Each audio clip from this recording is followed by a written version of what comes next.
बुद्धि भगवान ने दी है, इसका कभी इस्तेमाल कर लिया करो। बेसिक चीजें समझ में आ रही तुमको, क्या इंसान हो तुम?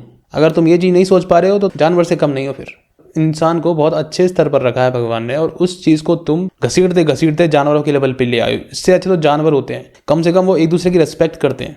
उनको इतनी बुद्धि तो नहीं है, लेकिन उनको इतना तो अंडरस्टैंडिंग है कि भाई प्रेम से प्यार से कैसे रहा जाता है, कैसे एक दूसरे को सपोर्ट किया जाता है, कैसे एक दूसरे को समझा जाता है।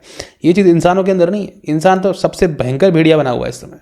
तुम्हारे अंदर मेन अंडरस्टैंडिंग नहीं है कि इंसानियत से बड़ा कोई धर्म नहीं होता है। सारे धर्मों की किताब के अंदर इंसानियत को सबसे ऊपर रखा गया है।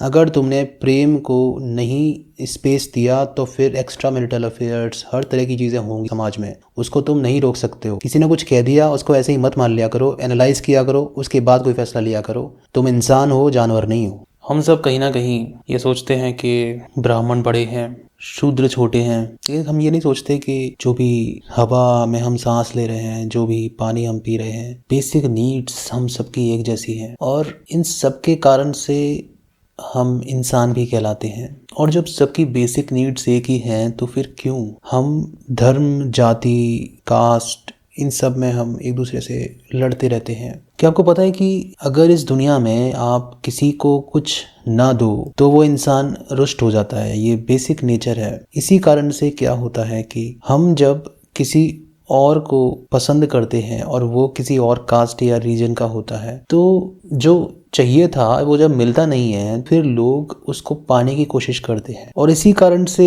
सारी लड़ाइयाँ शुरू हो जाती हैं कि भाई हम इस धर्म के हैं या हम उस जाति के हैं।